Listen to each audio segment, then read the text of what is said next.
Good afternoon, everyone. Good afternoon. Good afternoon. Welcome.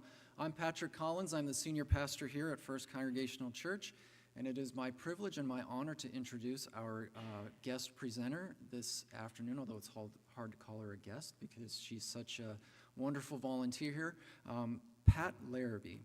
Pat earned a BA from Smith College, where she was elected to Sigma Chi, the National Scientific Research Honorary Society. She resurrected the chemistry club at Smith and was its president. After earning an MAT from Johns Hopkins University, she taught chemistry and physics at Townsend High School. In 1975, she, Tad, and their two sons settled in Old Greenwich after living in London and Bangkok, Thailand. Pat then happily discovered that she's an eighth great-granddaughter of Robert and Elizabeth Feek, the Winthrop woman. Pat served as president of Kinetic Ancestry for 3 years and was editor of their quarterly journal for another 3 years. Genealogy is a passion of Pat's, with over 5,000 names in her database. Pat's career was as a computer programmer and systems analyst for local companies. In the early 1980s, she created the first search engine for her company's IBM mainframe computer, beating IBM on that by 2 years. She has been a self-taught webmaster for 25 websites over the years, including First Church's website, fccog.org, and she has enjoyed acting in local community theater for several decades. In 2011, she headed a historical committee for First Church to catalog and sort the contents of about 64 boxes, weeding them down to 35. In 2013, she agreed to be historian of our church, which led to learning more about Old Greenwich. She has put much of the church's history on fccog.org. There are even free, self-guided audio tours that she created of the church's stunning stained glass windows, plus people of note and veterans in our 2 cemeteries. Pat also created a cemetery management system on Excel, entering data from over 4,000 3x5 index cards.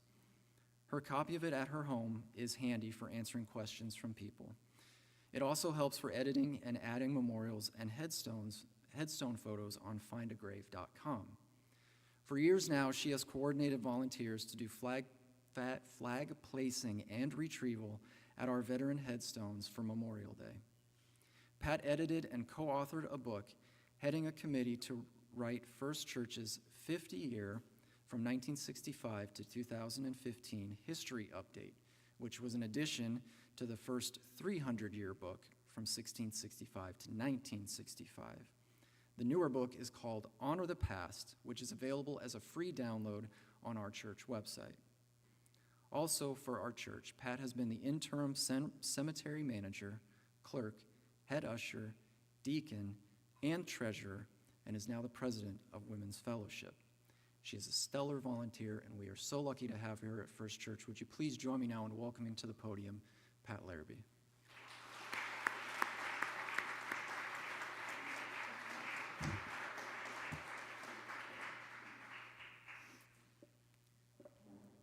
Thank you very much, Patrick. Can you all hear me okay? Okay. This talk is being live streamed on YouTube and Facebook thanks to Emmett Collins. So if you want to watch it live and or later, or pause it at times, if you wish to study some of these slides in more detail later, just go to our church website, fccog.org, and scroll down to the very bottom and click the YouTube icon. It's a black rectangle with a white triangle in it. Okay, the general route of this tour is starting here at this church location, and because the church is the beginning of the town of Greenwich. In those days, there was no separation of church and state. You could not have a town defined according to the rules back then until you had a minister and a church. So that's why I'm starting here. Also, the route will go down Sound Beach Avenue. These slides are trying to be in order. Down Sound Beach Avenue to Shore Road, a little jig-jag on Shore Road, and then back up on Tomac Avenue, and then along Forest Avenue, and then back up Sound Beach Avenue to Palmer Hill Road and north of there as well. And a little bit of, touching on a little bit of Stamford as well, when there's a block of land that was straddling both towns. Okay, I'd like to first talk about this 1640 window over here. There's our stained glass window that has 1640 in the corner. It's that lower left corner of this very first window here in the chapel. That 1640 window is in honor of, I'm making it in honor of the America 250 celebration, because I want to mention a young girl who lived in Old Greenwich for 10 years, who made a big difference in all of our lives. Most of us know about reading The Winthrop Woman. It's a book about the founding of Greenwich in 1640, and that's what that window represents. The people who are just landing on the beach at Greenwich Point, and buying the land from the native people in 1640. But Elizabeth Feek is depicted as being non-religious. But her daughter, Hannah, after they moved to Flushing, Long Island, grew up and married John Bown. She became a Quaker, and she influenced both her mother and her husband to become Quakers as well. Around 1662, John and Hannah hosted secret Quaker meetings on Sunday mornings in their home in Flushing, Long Island, which was defying the decree by Peter Stuyvesant that everybody in the whole New Amsterdam area, including all the boroughs, had to attend the Dutch Reformed Church every Sunday. So because they were violating that decree, the word got back to Peter Stuyvesant about it, and he threw John Bown in jail across the East River over in Manhattan. Well, John was very stubborn. He realized that nothing was getting resolved this way, and finally, Peter Stuyvesant told the jailer to open the door, let him out. He wouldn't go. The issue had not been resolved. So Stuyvesant had no other choice but to send him to trial all the way over in Holland, because the Dutch were really still in control of New Amsterdam. John Bown had to learn how to speak Dutch and finally find a lawyer who would take his case. He won. The Dutch were generally very tolerant people, but it took him a whole year away from his family because the only boat he could get back here was by the trade winds and went down by the Caribbean and then back up the East Coast. Can you imagine a woman trying to raise a family with no ShopRite nearby? I mean, chopping your wood and everything. She was without her husband for a whole year. Anyways, they also decreed that Stuyvesant must respect the liberty of conscience. This is from Holland. And word of this struggle made its way 100 years later to the writing of the First Amendment to the Constitution, freedom of religion in America, thanks to Hannah Feek Bown, my 7th great-grandmother. Okay, let's start on the first one.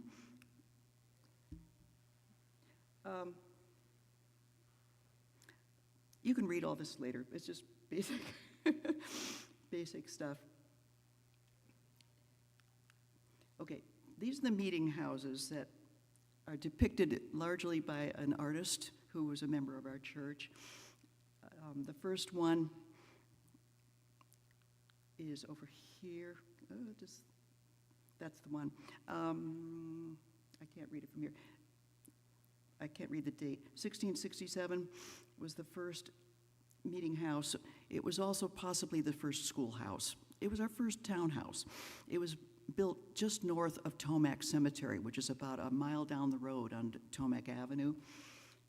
The second one and the third one were built on the same location. They were built at the T-junction between Lockwood Avenue and Tomac Avenue. There's a bit of a rise there. There's a house there now, but they used to be one meeting house, and then when that got old and wood rotten, they built the second meeting house. The third meeting house location who's down here, that meeting house with columns was built in the center of what is now our main cemetery right out here. But that one burned down by accident one night when it was going to be a choir rehearsal on a cold winter night, and the pastor and the sexton stoked the furnace, especially full of wood, and after they walked away, the furnace blew up. It burst. And it was an innocent thing that caused the whole church to burn down, so therefore the insurance company did pay for it, thank goodness. But we were already starting to build the stone building here, because that church was already getting old. At the time, let me just jump back, though, to, well, so this was the first stone building. And as you can see, there's just mainly the bell tower there, which in the extra addition to it, the bell tower is way back. This whole part where you are sitting is the new addition in 1962. I just have an anecdote about the Revolutionary War days. 1776. During the Revolutionary War days, because the church webmaster had put a list of all of our pastors by date on our website, one fellow at the Greenwich Historical Society noticed that we had one missing that we didn't know about. We have our first 300 years book that talked about the fact that they thought there was somebody who was a pastor here, but they didn't have the name. They couldn't find it out. But Joe Zaransky at the Greenwich Historical Society noticed that the Reverend Blackleach Burritt was missing from the list. And I was so grateful to him for pointing it out to us, because he was a very interesting fellow. He was a bit of a firebrand. He would bring his rifle up to the pulpit every Sunday and talk about freedom of America, you know. But the whole town was filled with Tories as well as patriots. We were at war, and it was a very risky thing to do. He had people posted at the doorways with rifles as well, so that nobody could capture him while he was giving his firebrand sermons. And finally, the Tories got so frustrated with him that they broke into his house at night, broke the windows of his bedroom, got in there, and pulled him out and started dragging him along the street, taking him to the Coscob docks where the boats were going to be taking him down to the Sugar House prison in Manhattan. And as they were going along, his wife followed after him. They had 7 children at home at the time, and she was 7 months pregnant. But she followed after them, holding his clothing and saying, "Please stop, let him put him on his clothing." And they also had 2 of her cows. So she was making such a ruckus. They were worried that she would wake up too many people, and the other patriots would start running out of their houses and have quite a tussle there. They finally gave her back 1 cow. Didn't give her back her husband. But the interesting thing about him also, and luckily there was a whole Google book about him, because this was such an interesting fellow, I was able to pick up all this information. In the Sugar House prison, the father of Washington Irving would pass him food through the iron bars of his window. Obviously, there was no glass. It was amazing. He was almost starving. Most of the prisoners there did almost starve. And that kept him alive. 14 months later, he was finally set free when the war ended, and he was able to rejoin his family again. But in the meantime, his wife with all those children had moved over to Westchester County to be with her family so they could help her with everything that she needed to do to keep the family going. But that's the story of Blackleach Burritt. I think the name is interesting. His mother was Elizabeth Blackleach. It was a family name. Okay, that's all I have to say about that. Okay. Again, because of the America 250, I thought I would point out where our 2 Revolutionary War soldiers are buried in our cemetery just right out here.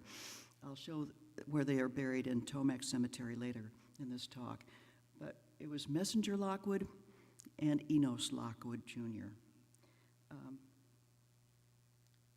Yeah.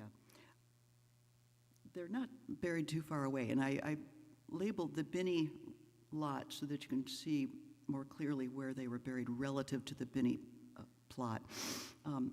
Our cemetery is a giant U. You go down this way, across the bottom, and then back up, and this is where the road has a little kind of jig-jag. They're both right there. Also buried in our cemetery is Bob Button. If any of you recall the Bob Button Orchestra playing in the parks, and Buttons and Bows, the lady group that sang with them. Bob Button, in World War II, was a military intelligence officer and the only American allowed inside the secret code-breaking area called Bletchley Park. They made a movie about that. Yeah. And he had to memorize everything that he learned. He was the liaison between the Americans and the British about the German code-breaking project. He had to memorize everything. He could not have any pieces of paper that gave any information in case he was ever captured. And he had to have a pill in his pocket of cyanide in case he got captured. He could just, if it got desperate, he could take a pill. Wow. He became director of the Voice of America, the USIS Foreign Service Officer in NATO Paris, satellite director at Teleprompter Corporation, co-founder and president of Transcommunications in Greenwich, where he co-founded Cablevision of Connecticut. Bob Button. We also have in our cemetery Hendrik Willem van Loon, who wrote almost 50 books. And after he died in 1944, they named a Liberty ship after him. That's a big deal. Not everybody gets a Liberty ship named after them. The Liberty ships were the ones that were taking, they were being built like crazy. They take supplies to the soldiers during World War I in various parts of the world. Also in our cemetery is Captain Clifford Henry. Most people haven't heard of him. When you go in our cemetery and you go down all the way to the bottom and cross over, he's at that corner, his headstone. He was a Harvard grad who was engaged to Margaret Mitchell, the author of Gone with the Wind. How would a Connecticut man meet an Atlanta, Georgia lady? It was because right after he graduated from Harvard, he enlisted in World War I and was sent for basic training down to Atlanta, Georgia. Fort Gordon, I think it was Camp Gordon there. She was later, he met her brother at the basic training. They became buddies, and her brother invited him home for dinner, and that's where he met Margaret. They fell in love. Obviously, she was quite the flirt. And he proposed to her before he was sent abroad. He invited her up here to Connecticut also to meet his parents. Everybody got along great, both sides of the families. Unfortunately, he was killed when he was in France, and she was a freshman at Smith College at the time, and she was devastated to hear that he'd been killed. She managed somehow to finish her freshman year, but she was so depressed. She could hardly study or do anything, and she finally had to decide to just go to parties and get her mind off it. And I think that's where she got that fiddly-dee kind of attitude that she put into the book. It was, for her, a self-preservation attitude. It was the only way she could regain her mental sanity. She later admitted, after she divorced her first husband, who was very self-centered and controlling and had quite a temper, she finally admitted that one character in the book was named after somebody she knew, and that was Ashley. Ashley was very similar to Clifford Henry in a lot of his attributes. He was the love of her life. And to think that he's buried right out here, that really gets me. I don't know. The last person that I wanted to mention that's buried in our cemetery is Al Primo, award-winning creator of Eyewitness News. He was the first one who thought of the idea of getting away from the Walter Cronkite method of just saying news right to the camera. That was it. He would put reporters out on the street, windblown or whatever. He wanted reporters to show where these things are happening. And that replicated quite a lot after that. He was vice president of news of ABC and executive producer of the Reasoner Report. Okay, let's move on to Perrott Library. Perrott Library, you'll see in another slide, had several evolutions. It was, I can't read it from here. It was first established in 1904, but it was just a library then. It was downtown in Old Greenwich. It was, this whole building here was funded largely by the great-granddaughters of John Perrott. He was a very beloved school teacher here in town, and unfortunately he was a Tory, and we'll find out more about that later. So the village library had held and located in South, it was in the Sound Beach. Oh, I can't read it from here, I'm sorry. Does anybody need me to read that? Does anybody need me to read that, this whole thing? No? You can read it? Oh, good, you can read it on the screen. Oh, good, okay. Wonderful.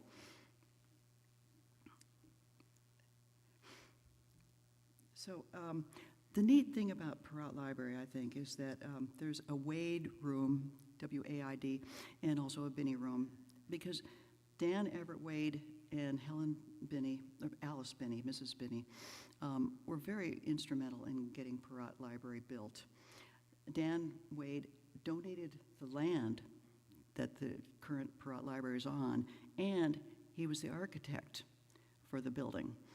He was quite the architect. I'll have more about him later. And Mrs. Binney was also the founder of the Greenwich Historical Society, holding their first meetings in Perrott Library. There was a meeting room, I think, downstairs where they met. Okay, anything else? And here's Binney Park. What is not written on this slide is an anecdote about how Binney Park evolved. It had two sections, basically, the north section, north 10 acres, and the south 10 acres. The north 10 acres had a sign on it. It was a swamp, and it kind of looked like in the lower right-hand corner. It was just a dismal swamp. It was just useless land. It often would flood. Mr. A.M. Bowles, B-O-L-E-S, sold that land to Mr. Binney for $10,000. And they started building Binney Park and decorating it. And Mr. Binney really did a lot of work on it himself. He was quite the mover and the shaker on that. But when it came time to build the second part, the southern end of Binney Park, the other person who owned that land wouldn't sell unless it was like for $30,000, because he knew that Mr. Binney was very, very wealthy. And the two could not agree at all. Why pay $10,000 for one 10 acres and $30,000 for another 10 acres? That's not fair. So he got our minister, Reverend Alan Lorimer, who was quite young at the time, just fresh out of divinity school, a few years out, and asked him to negotiate with Cyrus Miller, who was the owner of that land. And they arranged for him to go by train down to meet Cyrus Miller in Westchester County, near Pelham Parkway, partially down. And they met for lunch, and they also had a tour of Cyrus Miller's big accomplishment. He was so proud of the fact that the Edgar Allan Poe House was now available for tourism and tourists to go through it. So he took just the two of them through that whole house, and he was showing them all about it. And he said, unfortunately, the real Edgar Allan Poe house is up the street, but it was just too expensive to move it, so I just redecorated this one and called it the Edgar Allan Poe house. And he said, oh, but now wait a minute, we were supposed to be talking about something, some negotiation about Binney Park. And Mr. Lorimer said, no, sorry, I've changed my mind, goodbye. Started to turn and walk away. And Cyrus Miller said, hey, well, wait a minute, what's wrong? And he said, well, I'm sorry, but you are too much of a flim-flam artist for me. You're lying about the Edgar Allan Poe house, and I will not deal with anybody like that. Goodbye. He turned and walked away again. Cyrus Miller said, wait a minute, let's talk. So they finally agreed to have lunches on a periodic basis. And long story short, Mr. Binney got his land for $10,000, and Cyrus Miller became a good Lutheran because he wanted religion. He wanted to talk about religion. Okay.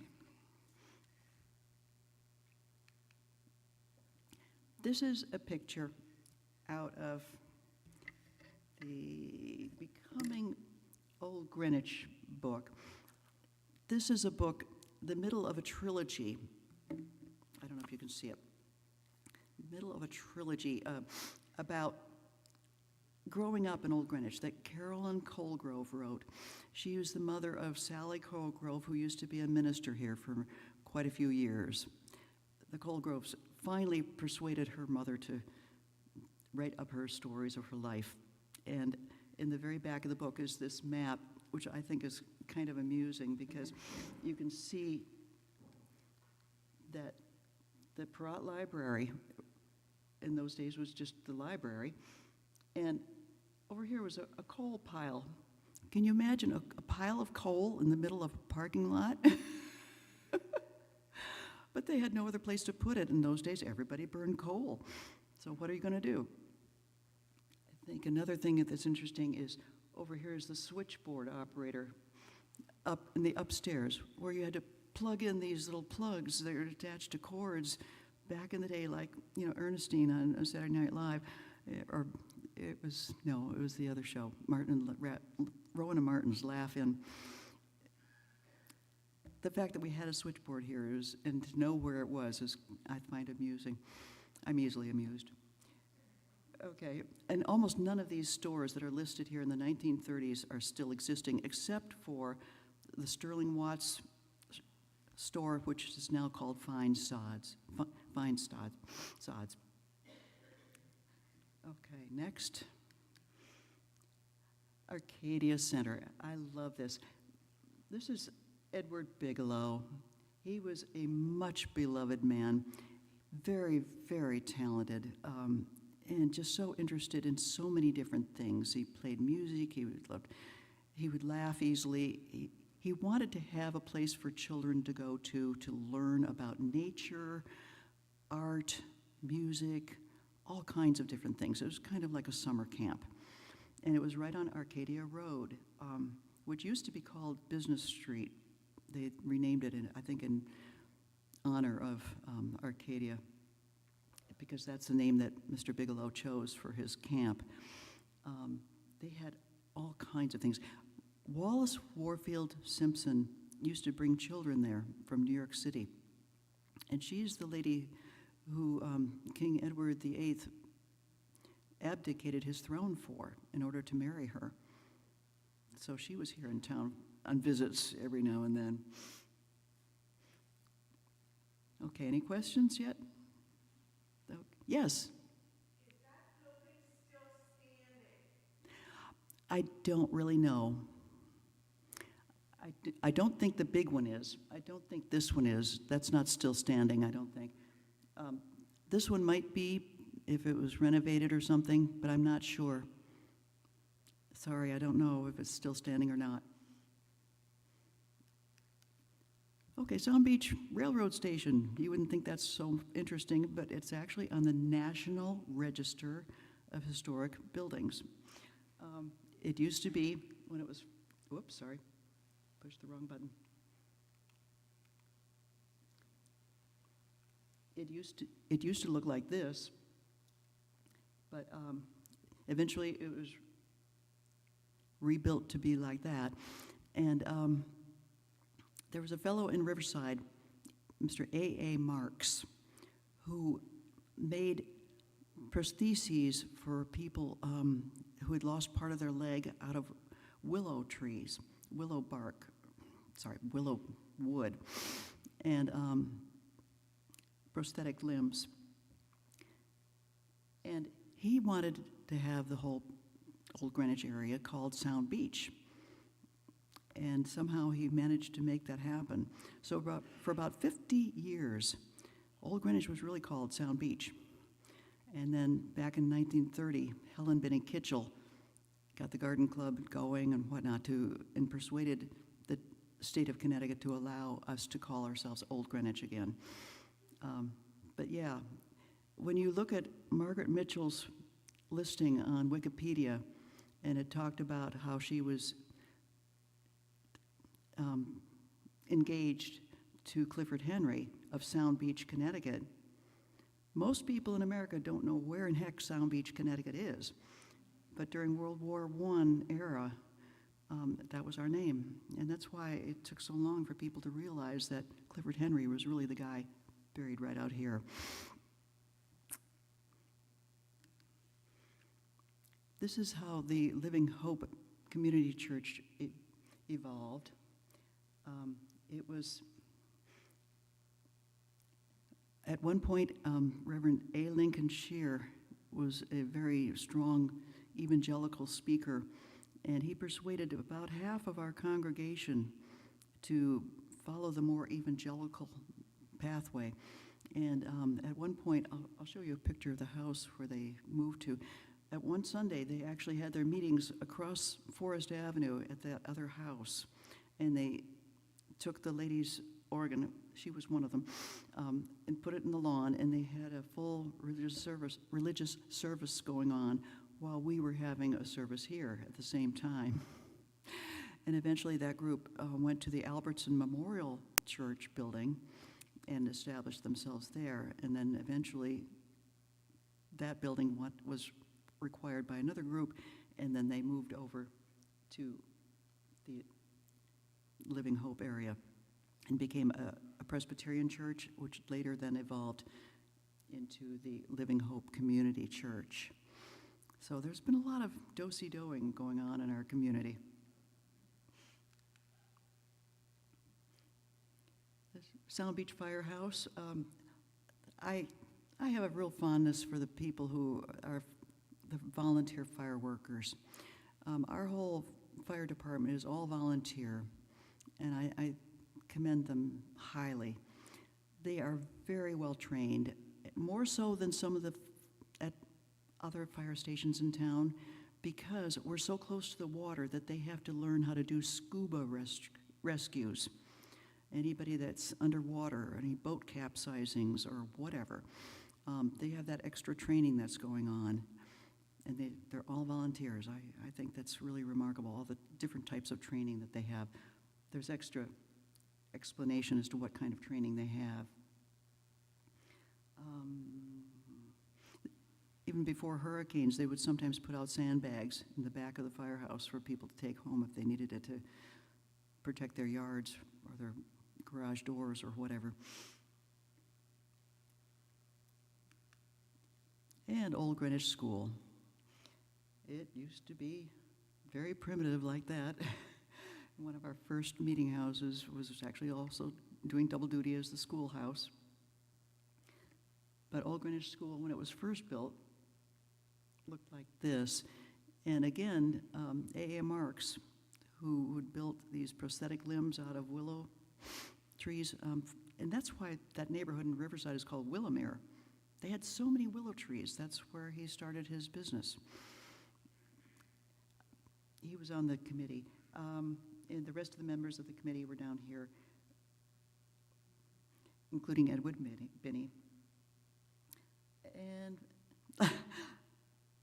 I'm euphemistic, and I keep hoping that someday soon they're going to change the entrance of Old Greenwich School to make it ADA compliant. I don't know what's taking so long. They've had it in the budget for the town for quite a while, and we keep hoping.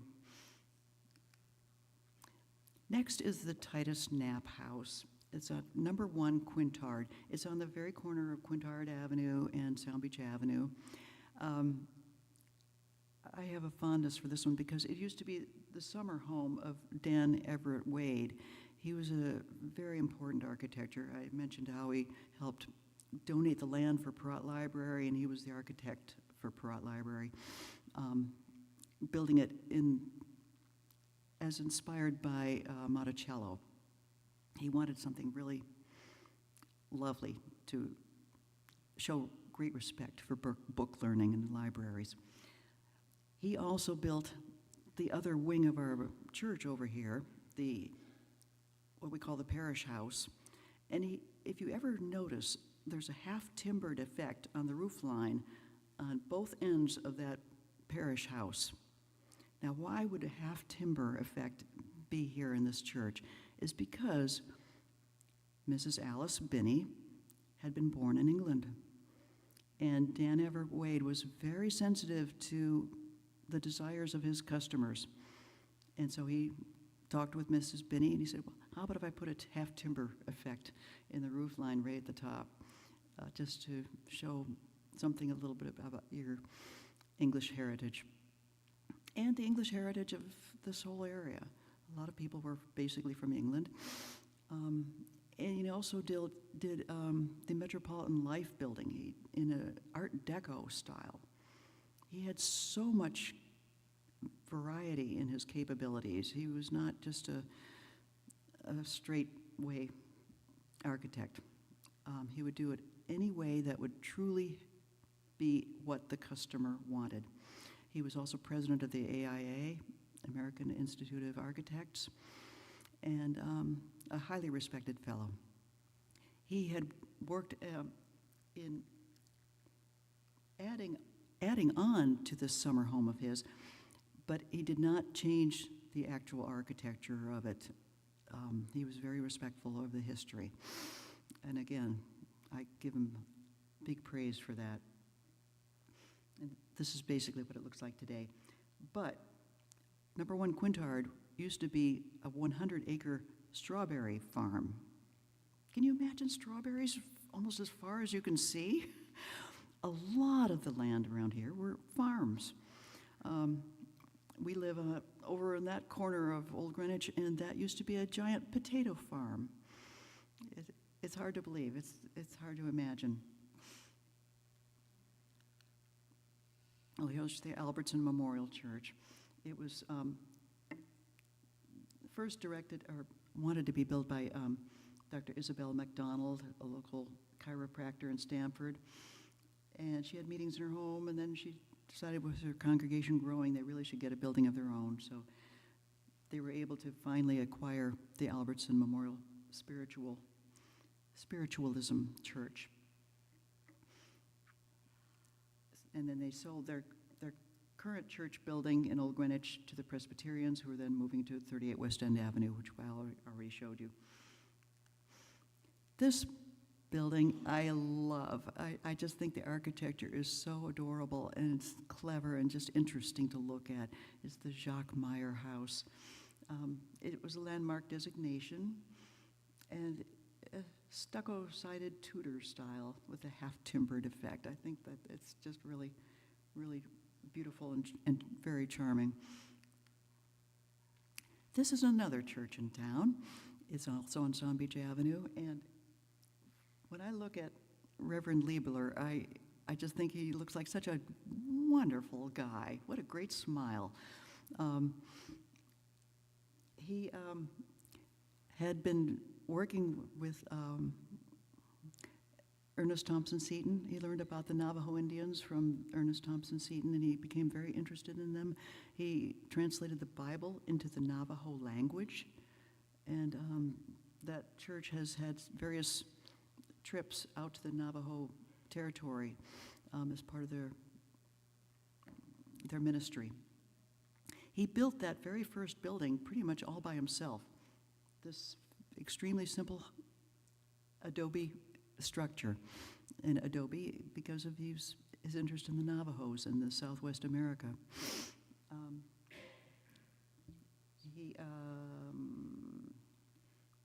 He also married Frances Marks, who was the daughter of A.A. Marks, who built those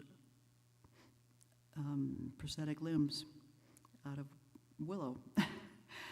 Small world, huh? They're artificial limbs for amputees. So eventually, his church grew bigger, and I'm sure he got extra help in building the expansion of it.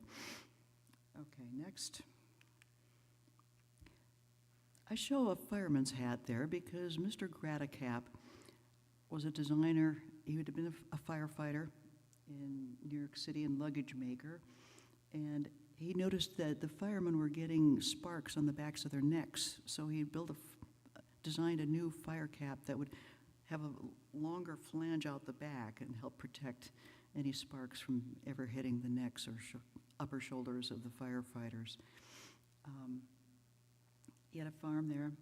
Oh, their only child, Francis Gratacap Rittebach, inherited the property, and the Rittebach's daughter married Reverend Liebler, who you just saw at St. Xavier's Church.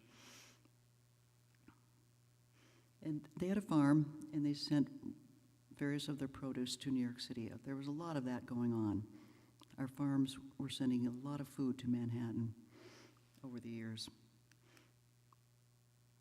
The Nathaniel Ferris House was once a 1640 cabin, and that's because the WPA found in the state records that that cabin had been built by Robert and Elizabeth Feek, who were from the 1640 window. They needed some place to live when they first got here, so they built a cabin because it was quick. And that gave them time to then build the more substantial house that they lived in, which I'll show in the next slide.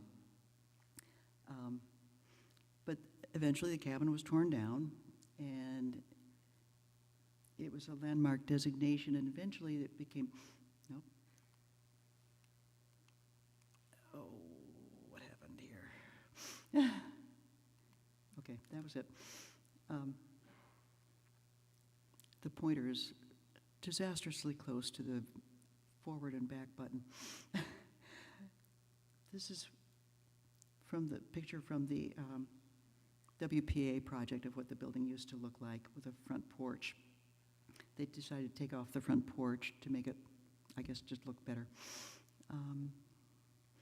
Their granddaughter, Lucy Peck Anderson, owned the house and called it Keophram Lodge and it has the original fireplaces and many old touches. Eventually, Elizabeth Feek sold her home in Greenwich Point and all of her land to Jeffrey Ferris in 1652. That was about 2 years after they had already moved to Long Island, and they came back just to sell the rest of their land. And now, this is the home that was converted very, very nicely by the Greenwich Point Conservancy and Chris Franco. He was largely involved in this whole conversion. It took us the longest time in Greenwich to figure out where was this rundown old red house with paint peeling off of it. Whose house was it? We knew it was one of the oldest houses in town, but nobody knew who was the original owner until Chris Franco worked his ass off trying to figure out. and he finally found records that proved that it was the first full building house of Elizabeth and Robert Feek. And it's just around the corner from that cabin where they had lived while they were building this house. So it makes a lot of sense. He then helped to make it look beautiful, fresh siding on it and everything. But the interior is still very, very primitive. And the floorboards still have cracks in them. When you're down in the basement and you look up, you can see the cracks in between the floorboards. They did a beautiful job of keeping it original, but making it look a lot nicer on the outside. And it's attached to another home that graciously allows one tour a year of the Feek house. But you have to sign up quick whenever they decide to do it, because those tours fill up fast.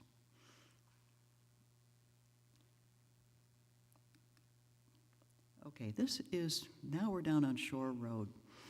This is the first house that was built on Shore Road area below Shore Road. And it's the Rockland home, the home of the Binney family. They expanded that home several times. You can barely see it, but there's a little windmill. And according to the memoirs of Helen Binney Kitchell, it's the only windmill that was ever in Old Greenwich. Now, whether it was on their land or not, I'm not sure, or it was somebody else's property. But she has a lot of pictures of, if anybody lives on the Ballwood Road area, there's some wonderful old pictures of how flat it was and unpopulated it was, and other pictures there too. This is one book that is at Perrott Library, but you can't check it out. We have a copy here at the church as well. Okay.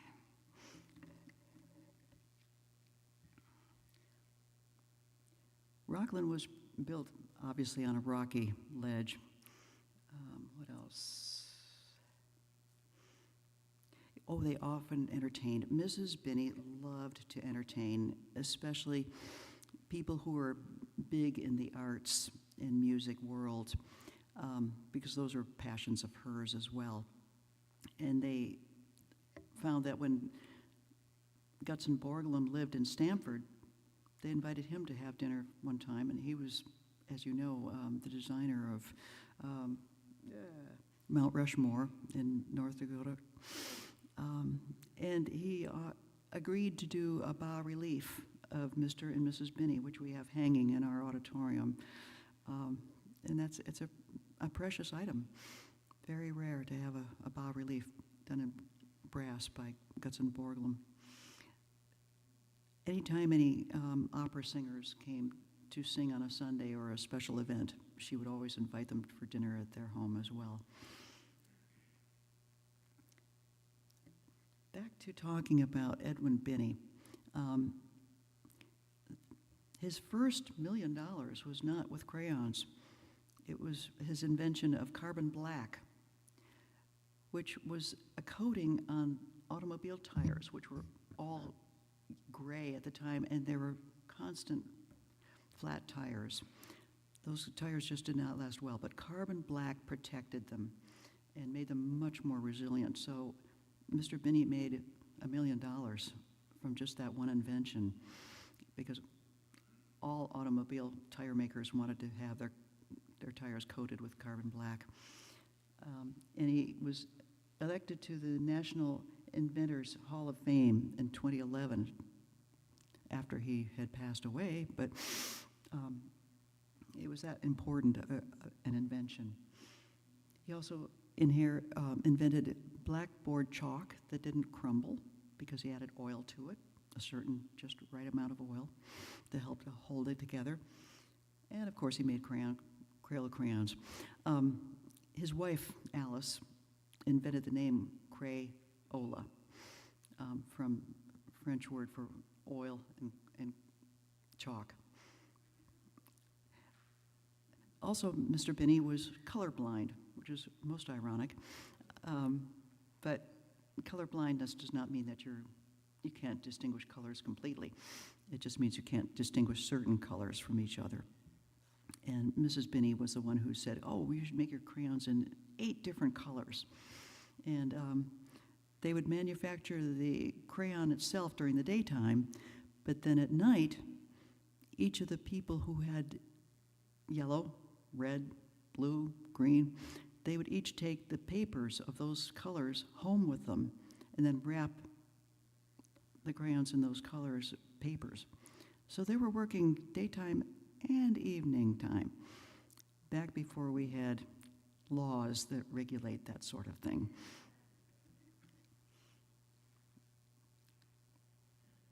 This is the Arthur and Ida Rinke home on Ann Street. It's kind of off the beaten path, but it's south of Shore Road and north of Binney Lane. It runs parallel to Binney Lane and Shore Road. It's a magnificent home that Carolyn Colgrove mentioned in her Becoming Old Greenwich story again. And again, this is another book that you cannot check out of Perrott Library. You can read it there, but it's the one book of the trilogy that you can't check out. She went to a dance that the Rinke daughter invited the whole class to their house for a dance, and their living room was big enough to hold a whole dance. It was pretty fancy.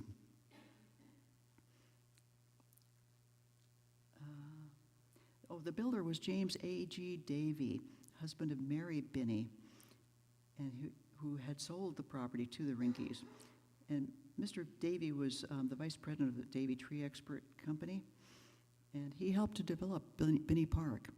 He provided a lot of the trees there, and he designed 3 of the only 3 bridges, and they're all different.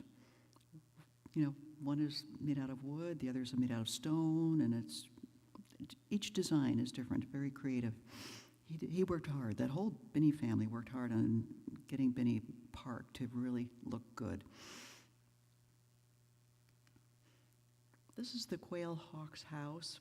I chose this one because Oliver Lockwood Ford he was a businessman and an oyster farmer, but his father made a fortune trading the West Indies and bought 100 acres of Tomac Cove, from Tomac Cove to Todd's Point. So that whole area south of Shore Road was Ford property, Oliver Ford property. And the first home that got built there was the Rockland home by the Binneys. There's a wonderful old movie at Perrott Library that you can check out. It's Helen Binney Kitchell's daughter created it, and it's a picture where she just has everything out on a green tablecloth top, and she shows how, like, different houses kept moving over the years. This house would move over there, and the builders would decide, oh, I want my house further away from the waterfront because of the hurricanes and such, for different reasons. She didn't know the reasons why, but she narrates why 13 houses in that whole area south of Shore Road moved. And she has these little monopoly kind of houses, and moves them around here. And she said, and then this house moved over there, and then this year this, that. It's adorable. It's really fun to watch. I've converted it to an MP4 movie format. So if you'd like to see it, just send me an email, and I'll be glad to send it to you. Okay, that's about it for that one. But he began selling off various parts of his property because he needed the money from oystering. Didn't pay as well as I think he was hoping it would. Now we're into the old inns of Shore Road, that a lot of which don't exist anymore, most of which. A couple of them do, but one was modified into condos. This is the Old Greenwich Inn, and it's 41 Ledge Road. It's at the very tip of Ledge Road, which is right on the shoreline, as you can see. They have their own dock and beach. They had swimming, boating, fishing, tennis, croquet, and I don't know where that golf club and riding academy were 3 minutes away. I don't know in what direction or what they. Todd's Point. Oh, thank you. But during World War I, that building housed the Red Cross during the wintertime when they were not so busy in the summertime. The summertime was for beach people. But in the wintertime and fall and spring, they leased it to the Red Cross. And that's where Walt Disney and Ray Kroc got their training to be ambulance drivers for World War I. I'll tell you more about that later. But that whole inn burned down in 1925. This is another one, the castle. It was on Shoreham Club Road, and it was really quite a fancy castle. I'll show you a map in just a minute as to where exactly this all looks like. So these are just various old pictures of the castle itself, and then this part was where the ballroom was and other activities were, and possibly places where people would stay for the night or rent for a while. One more slide and I'll show you the map. This is the third one, the Kennison Villa. It's at 131 Shore Road. That one still exists, but it's a private house. It's no longer an inn. It has 5 bedrooms, but it's strictly private now. But this is the trolley line. If you ever wondered where the trolley went, it would go up Sound Beach Avenue all the way up to what was called Adams Corner, which is the junction between the Post Road and Shore Road.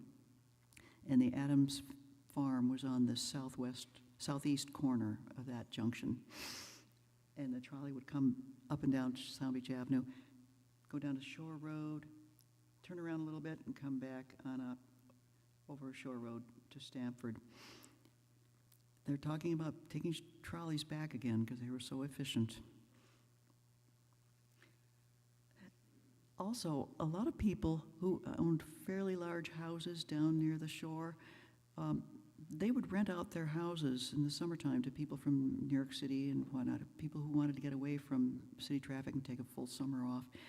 And they would then move their own family in the backyard to the garage or some sort of shed. People would earn a lot of money that way by renting out their houses just for the summer.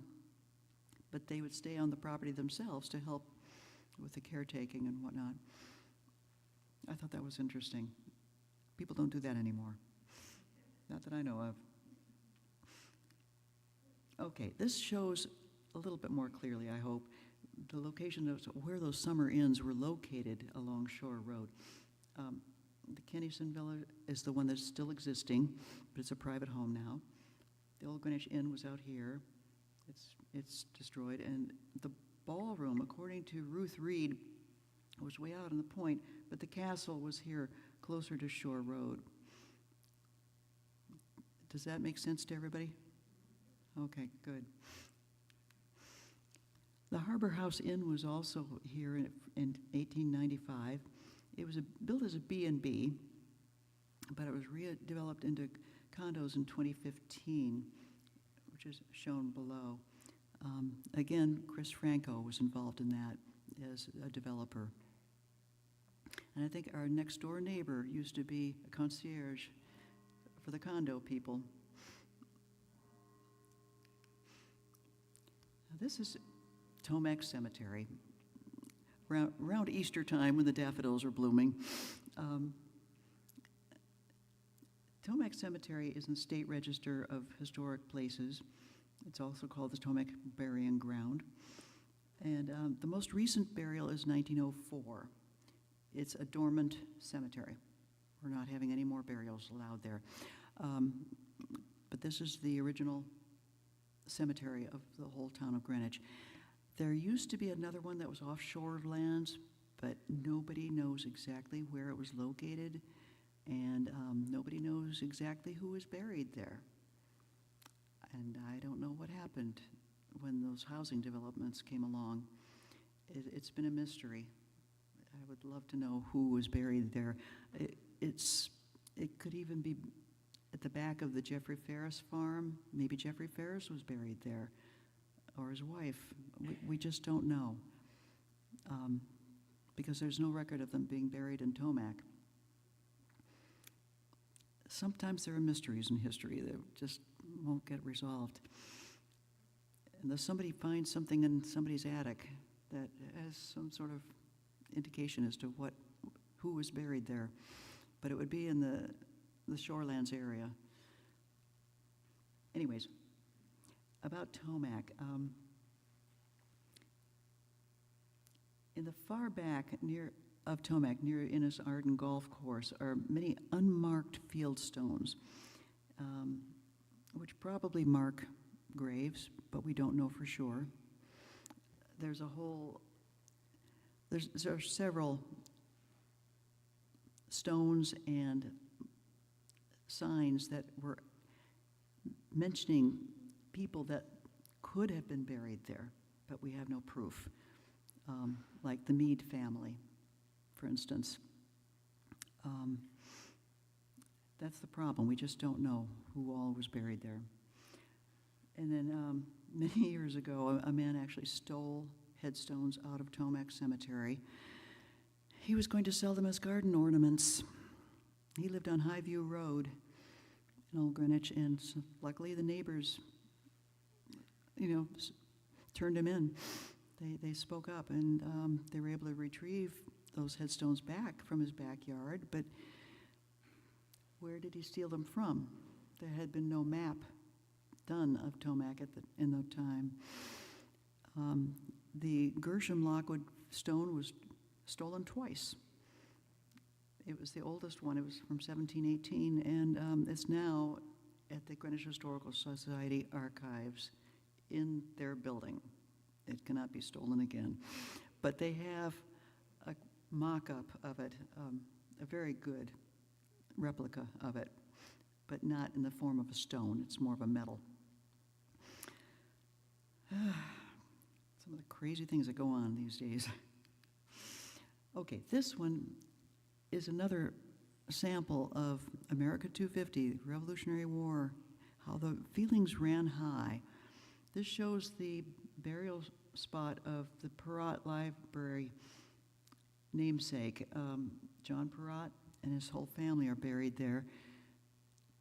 The town would only allow his family to be buried on the far back corner of Tomac Cemetery on a rock shelf, because he was a Tory, and they somehow could never forgive his family for that. And during the Revolutionary War, they actually took most of his land away. Tomac has 28 veterans, 23 from the Revolutionary War, and 6 from the War of 1812. And as you can see from a list of various family names in both of our cemeteries, we have 235 Ferris family names, 179 Lockwoods, 135 Palmers, and 235 Palmers, and 222 of the Peck family.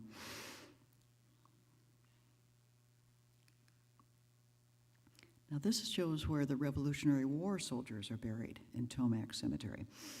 And again, there are 23 of them. And I want to mention about Captain Samuel Lockwood, because for a while he kept a longboat hidden in Greenwich Cove.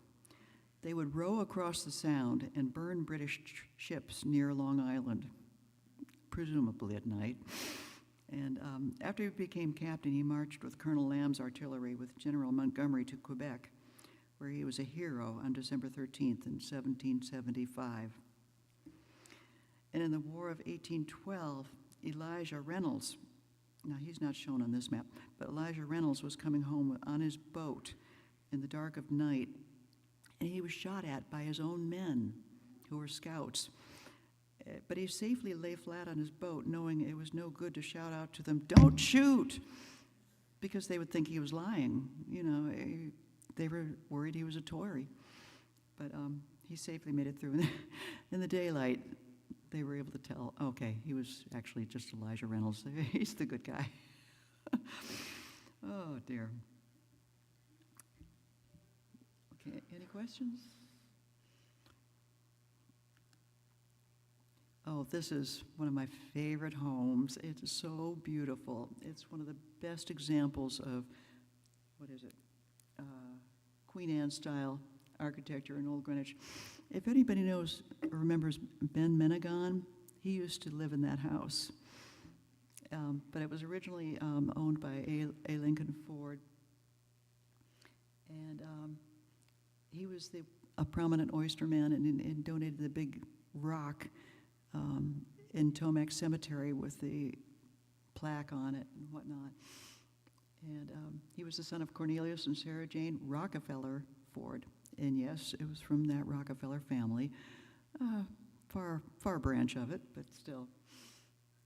And he was in the Navy for 4 years and won the Bailey Gold Medal for highest score on exam of 1,000 sailors. Wow. He was on several town boards and was tax collector for the Sound Beach School District. But this house is deceptive. It goes way back. It's not as small as it looks. It's big. And Innis Arden Country Club.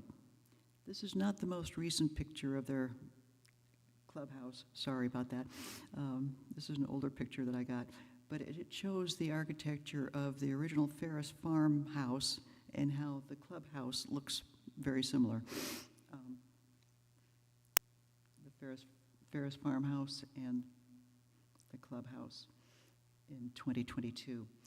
But I love these iron grilled gates that they moved off of Todd's Point and put at Innis Arden Golf Course. This gives the whole history of how the clubhouse evolved over the years. If you want to have pictures of these slides, you can get them later on online at fccog.org. Go down to the YouTube link at the very bottom, and you can read these in detail later, because all of these slides will be there, so you don't even have to take pictures if you don't want to. The Electrolux factory. How many people remember when that used to be here? Yep. It evolved. It wasn't always Electrolux. Oh, boy. It started off in 1919 with the Dalton Manufacturing Company, and they made lathes. Mr. Dalton was a member of our church and a trustee, and he wanted to build his factory on the land that was opposite where the Civic Center is now. That it's a office building property now, but he had a factory there. But he had to move one house of a school teacher off of that land in order to build his factory. Well, she was happy to sell it to him for $1, and then he sold it to the church for $1, as long as the church would build a foundation for it and move the house down Forest Avenue to where Craig Simmons now lives, our music minister. It's that away. It's the first parsonage along Forest Avenue. And so Dalton built his factory, but then later on in 1926, it became the Schick Magazine Repeating Razor Company. Now, if you wonder what a repeating razor is, it's like on a stick where you've got, if this is the head of the razor for shaving for men, it had a joint where you could straighten it up and then push up the stem for the new blade to go in. And the old blade would pop off, so you wouldn't have to touch the blade at all and then bring it back down again. That's why it was called a repeating razor blade. Then, it became the Welty Tripp Organ Company. We actually had an organ company down here at the end of Forest Avenue. That blew my mind when I found that out from, again, the map in the Becoming Old Greenwich book by Carolyn Colgrove. I thought that was so cool. They had just moved out of Manhattan to Old Greenwich because the rents in New York City were getting to be large. And unfortunately, the Depression hit, so they were able to finish their last commission for an organ, a very large organ in Boston, which had,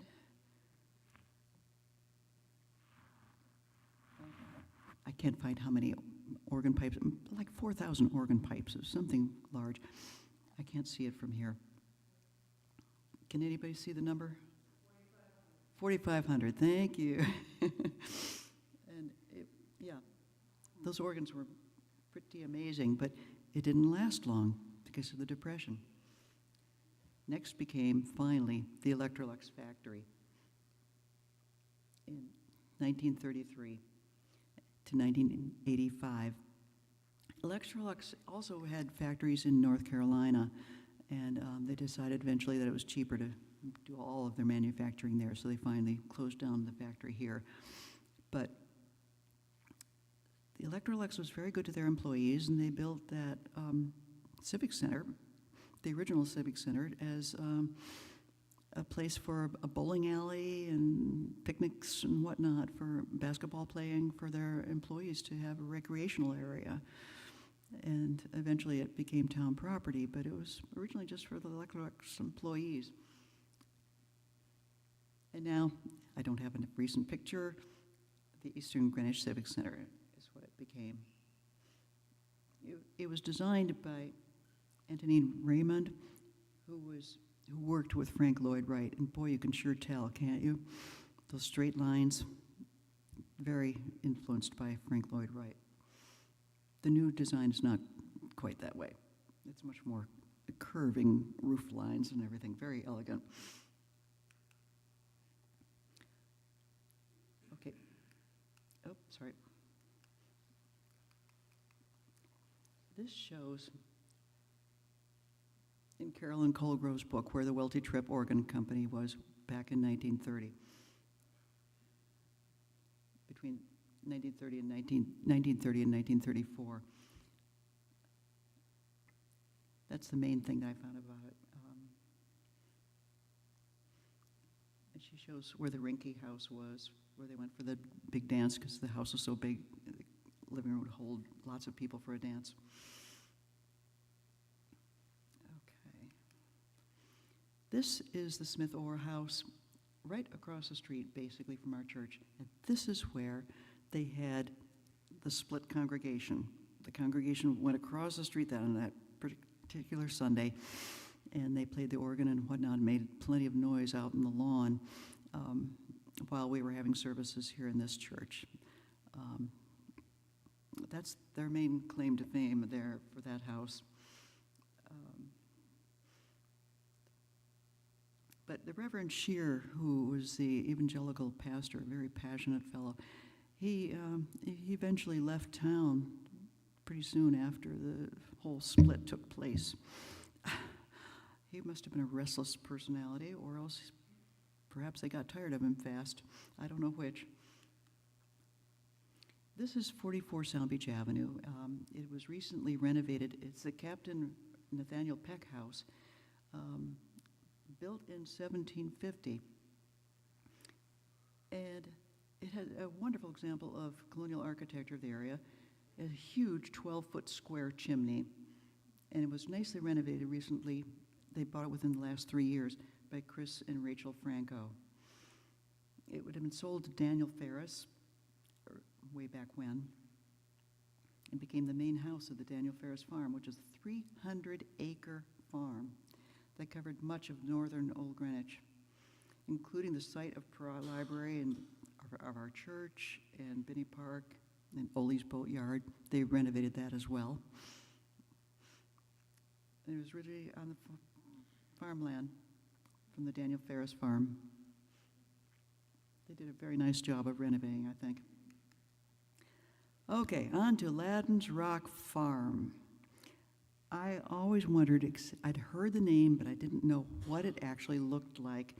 And based on Helen Binney Kitchell's Memories book, she had a description that is basically right there showing the dimensions of the Ladden's Rock Farm. It started at the beginning, at the top, at the Post Road, up and down here on Sound Beach Avenue, along Forest Avenue. And this part is more like right through the swamp, right across the street from Harding Road. And I was just glad to see what the dimensions really were, because this was a movie that was made on the Ladden's Rock Farm when knighthood was in flower. And you can see a very sinister-looking William Powell there, trying his hardest to look sinister. He played the villain, very young William Powell. And Marion Davies played the sister, if you can believe it or not, of King Henry VIII. No family resemblance there whatsoever, but that's okay. She was the paramour of William Randolph Hearst, and he was the producer and funder for the movie. At its time, it was the most expensive movie ever made, at that time at least. Not any longer, but you can still see it on YouTube. Just go to YouTube and type in "When Knighthood Was in Flower," and you can watch the whole thing. You won't hear anything. It's a silent movie. It was before the talkies came out, but there's not even any music playing in the background. I tried it just the other day, but every now and then it'll be like the old Charlie Chaplin movies. You can see the captions for what that person had been saying when they were moving their lips in the previous video. It's really quite quaint. And this, oops, no, wrong button. This gondola was built in Bridgeport, and they carted it over to the Ladden's Rock Farm in the pond that they had there. They made it look like it was a big pond, but it wasn't. It was just the camera angles. And you can see right in the very beginning of the movie that's one of the things that they filmed, where the gondola comes along to the dock and the people get out, including Marion Davies, who got to sit in the highest seat on the gondola. That's okay. I don't need it. But it's a hoot. It's just kind of fun to see it. I kind of jumped my way through it. It's not all that interesting, but it's fun just to see what a really, really old movie looks like, especially one that was partly on the land of Old Greenwich. I thought the quote from Helen Binney Kitchell was kind of cute. She had volunteered to be one of the stand-ins in the dance scene. I couldn't find the dance scene in the video, but she said that somehow the tedium did not balance the glamour. It's very true. This is more about Ladden's Rock Farm. It really was a beautiful farm. It had some stone buildings, and it did have animals.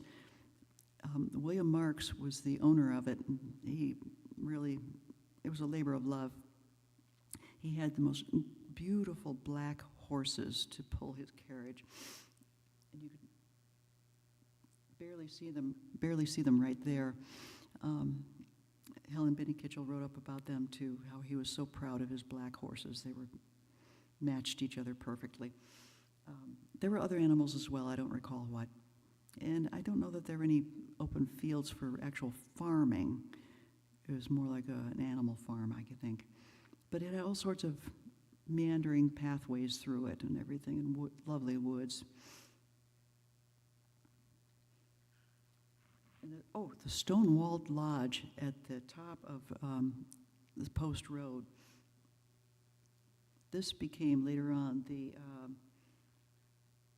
Humpty Dumpty sandwich spot. And some people remember that. I think Ruth Reed said she remembered doing that, eating there. Guy Lombardo used to live here. His home was called Stonehenge because the stonework on the outside was very similar to the stonework on the inner walls. And it was built by Joseph Dillaway Sawyer. Remember that name? You'll be seeing it again. And his mother, Guy Lombardo's mother, loved to entertain and cook pasta-type dinners. And she insisted that Guy Lombardo's band come to their home every Friday night for an Italian feast, pasta-type feast. I thought that was pretty cute of her. Really very generous and just loved to entertain and loved the people. Here's Joseph Dillaway Sawyer again. He was a builder extraordinaire. He did an awful lot of the buildings that were north of Palmer Hill Road and that whole Hillcrest Park area. That home in the top picture had 38 rooms. It was a full city block long. And as the terrain was up and down, so did the house go up and down. Had stairs inside. Buena Vista was the name because it was a beautiful view from the top part of that building. You could see Long Island Sound before too many trees grew up. It was such a shame that they couldn't keep it going, but eventually it was torn down. It was just too big. And I'm sure parts of it were falling apart and not very functional anymore. But Joseph Dillaway Sawyer also did these little cute buildings called Tiny Coat, and they were right on the Shore Road, the Shorelands area. They're just wooden stick-type buildings. He did fanciful things as well as incredibly enormous things. He was so amazing in his desire to experiment with different types of styles. This is another interesting house in the Hillcrest Park area, the Elizabeth Gowdy Baker house. She was an artist, and she actually did this portrait of Melville Dewey, inventor of the Dewey Decimal System. And also, you would wonder, why is Michael Learned pictured here? She was the mother on the Walton Family, on the TV show. Her grandparents built this house, and she would visit them there. And that red building in the background, that one, that's a Japanese house that her grandparents had fallen in love with when they were visiting in Japan. They bought it, they had it deconstructed, and the same people who deconstructed it, she shipped along with the building parts to their property in Hillcrest Park, and then they reconstructed it again. It was like a Japanese tea room type of a building. And they would have morning coffees there and whatnot. It's just so charming and so different from what most people do. So Michael Learned has visited here a few times, but she didn't live here. Havemeyer Park. Oh boy. If you ever wondered what H.O. Havemeyer looked like, there he is. And there he is with his wife. His home was Hilltop, and it was at the very top of what is now Havemeyer Park, on the south end of the Palmer Hill Road. It was very large and expansive. and they owned a lot of land that was all part of what is now Havemeyer Park, all those buildings. He made his fortune in the sugarcane plantations in the Caribbean. He would go down there 2 or 3 times a year just to make sure everything was going well. And his wife was an heiress, so he had a lot of money, she had a lot of money. If you've ever gone to the Metropolitan Museum of Art and you see a lot of expressionist type paintings there with H.O. Havemeyer on them, that's the guy. That really is the same guy, and his wife. They were very generous with their art collection. Now, you wonder, okay, who are the other people here? Jean and Polly Lauder Tunney. Jean Tunney, some of you might remember, was a famous boxer. And he also married an heiress. And Polly Lauder was I think, a Carnegie Mellon heiress? Yeah, Carnegie Steel heiress. And her family donated Island Beach to the town. I thought that was pretty neat.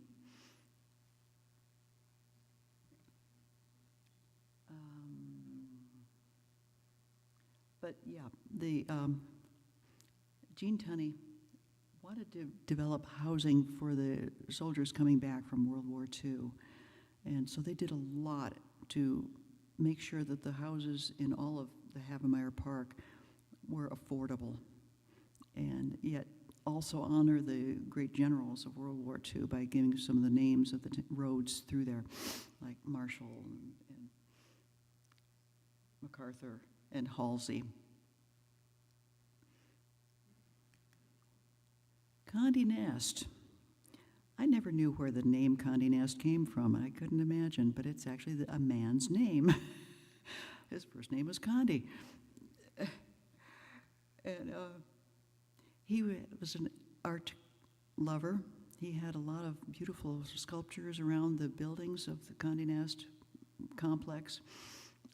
That fountain, it was something that he loved. He wanted to have it be beautiful. And I thought that was pretty neat, that he was very concerned about the beauty of his factory, not only just what it was making. He was a publisher, and we had quite the publishing.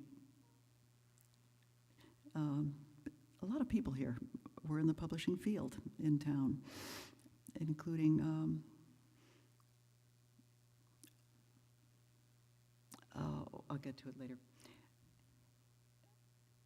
His own magazines were Vanity Fair, Vogue, Brides, House and Garden, and Glamour. You can see them on the big stones, all those names for all the magazines that they used to make there.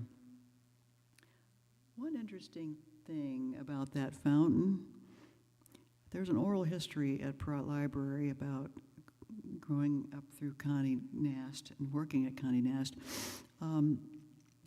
They worked all night long in the publishing of running the presses for the magazines. And without air conditioning, in a hot summer night, it got so hot in there with those presses going and whatnot. 3 of the guys decided, let's go for a dip in that fountain. So at like 2 a.m., street lights were off. Nobody was around, nobody could see. They took their break. One of the guys brought a big box of powdered laundry soap so that they could have a real bath while they were in the fountain. Poured the box of soap in there, and they got in, and they made a big mistake. That fountain did not have a flat bottom. It had a round bottom. It was... They could not get out. Once they were in, they kept slipping down the side because of the soap flakes. It was so slippery.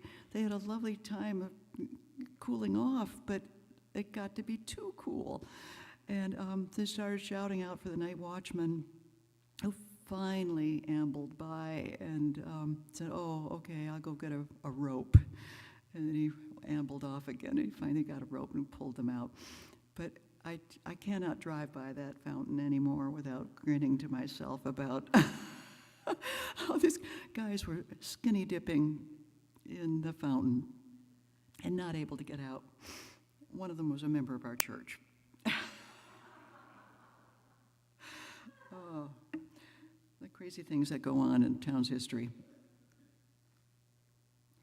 I think that's about all I have to say about it. Oh, then the Hyatt Regency Hotel is now there. And this used to, that part of the building, it was a water tower disguised as just something functional. It didn't look like the normal water tower, but that's the only way they could really have any water pressure at that high elevation in town. And next door was the Consolidated Diesel Electric Company, or CONDEC for short. And that was also right next door. There's that water fountain again.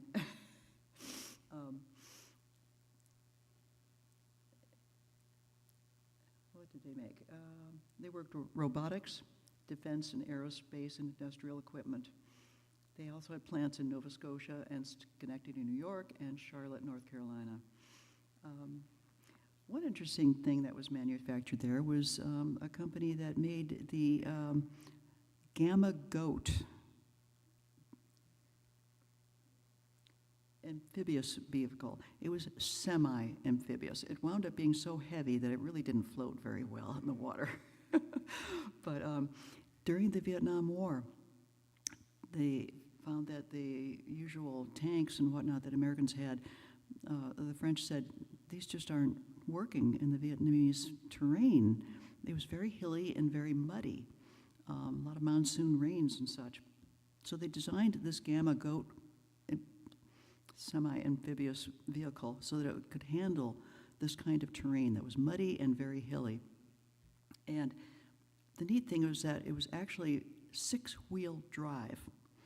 It looks like a 4-wheel drive Jeep and pulling a 2-wheel trailer, but even the trailer had its own wheels that had a drive in them that could be controlled by the driver. So it could, it could turn on a dime, and it could go up and down. And the trailer had like a ball and socket joint to the 4-wheel drive Jeep type part in front. Very clever design, but they kept breaking down. They didn't work all that well, actually. But it was neat that they tried. But you can see on the very bottom there's a link to the Gamma Goat Wikipedia article if you want to read more about it. Okay, these are some of the sources of all my information, most all of them.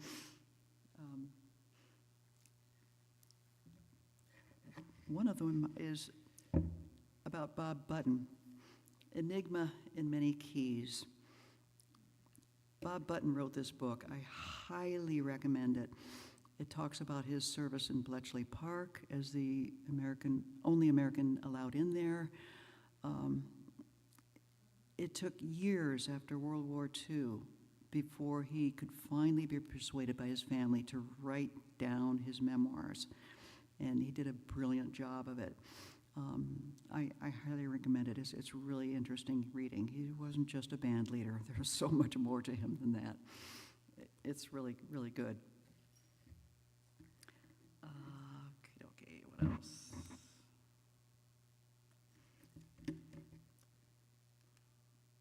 In the credits, I am indebted to quite a few people for all the information that I've been talking about and finding out about. Greenwich Historical Society, certainly. Davida Strackbine, who created this whole neighborhood tour project from the very beginning, and she was the one who contacted me to do some sort of tour of Old Greenwich. It could be a bus tour, it could be a bicycle tour, and I decided I had too much information to have people going on buses and in and out and whatnot. let me just make it a PowerPoint so I can talk about all these different things that I was finding. But I was working a full-time job at the time. I'm retired now. So I decided I had to just do something where I could just sit and talk and people could just sit and listen. But it was a wonderful idea that she got that going. And Christopher Shields was wonderful. He's the archivist at Greenwich Historical Society. He showed me a lot of the landmark recognition applications of some of these buildings. And Nils Kirschus, he is an historical preservation consultant for the Historical Society. He does write-ups on every single building that it applies for landmark recognition, and it goes on for pages of analysis of the architecture and such. He's really a wonderful professional. And Sue Baker, Susan Ferris, who gave me photos of some of the old Ferris homes. I didn't include them all now for this version. Al Primo, who gave me the names of all the publishers in the area. And Ruth and Giffreed. Ruth was helping me with the old inns along Shore Road, and Giffreed was helping me with the Hillcrest Park information, because he and his dad used to work up there for a while. And Chris Franco, I've mentioned about him. And Pamela Hobbs, who told me about that Tom Ewell used to live right across the street on Sun Beach Avenue from her, just a couple of doors down. These are the famous people who have lived in Old Greenwich. There could be more. I'm not aware of any, but I'll be glad to hear suggestions. This is a very long list. Sorry about that. You're probably exhausted from listening to all this, but it's arranged alphabetically by surname, so that there's no preference to given to anybody in particular. The name I was trying to think of before was Claire Booth Luce, who worked at Condé Nast. She was working there for a while. So I'm afraid I can't read them all. It's a little too far away from me to see all the tiny print. But you can look at this whole thing later. Oh, the interesting thing, I promised you I'd talk about later, was about Walt Disney and Ray Kroc. Where are they? Anyways, they were both underage when they applied to be ambulance drivers for the Red Cross. Walt Disney, I think, was about 17, and he was just barely old enough by the time they sent him abroad.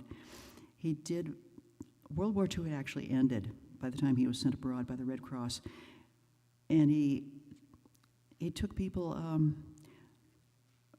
around. He wasn't really an ambulance driver at that point, but he did some really interesting things. They stayed there about a year in France. Ray Kroc was even a year younger, and they wouldn't let him go. He was too young. They rejected him. But World War II had ended it anyways, so he couldn't be too disappointed.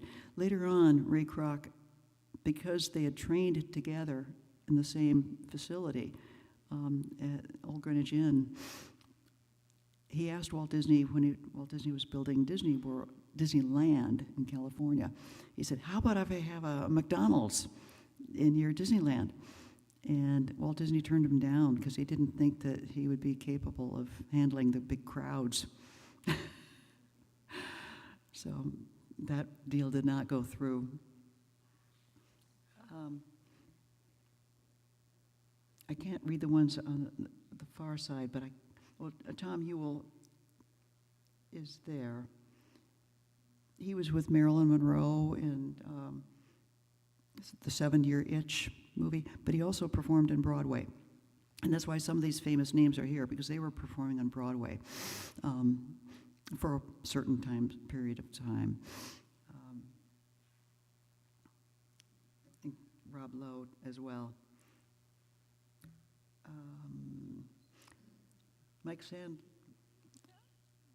I don't know anything about baseball, but Mike Sandlock used to live here. Tim Minetti of the Football League, the place kicker. Claire Booth-Luce you've heard of, certainly. She was a playwright for the Women, an author, politician, journalist.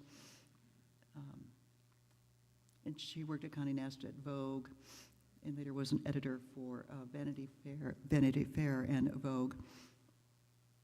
John Phillips of the Mamas and the Papas. He was married to Genevieve Waite in those days, and their son Tamerlane went to Old Greenwich School in the first grade. They were here only a year. Next was Enzio Pinza. He was opera singer.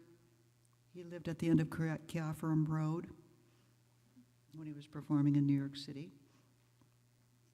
He spent 22 seasons at the Metropolitan Opera and over 750 performances. Wow. Of 50 different operas. Al Primo, I've mentioned before. Anya Seton had a home right on the shoreline. She was the author of The Winthrop Woman and the daughter of Ernest Thompson Seton, of the founder of the Boy Scouts. Her house was then torn down.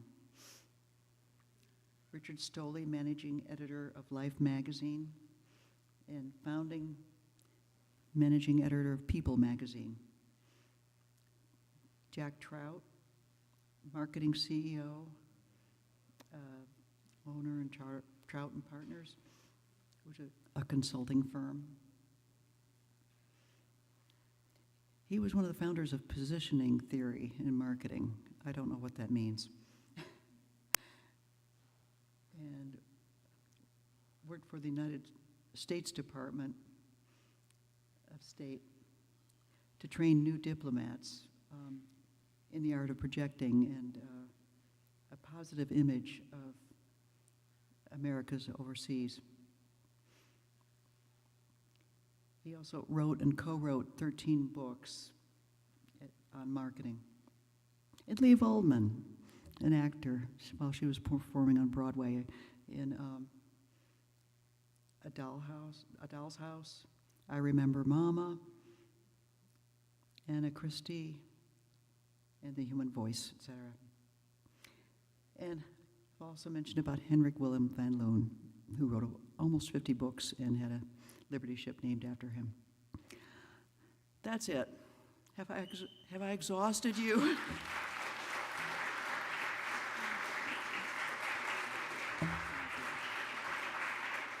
Okay. Any questions? Any questions at all?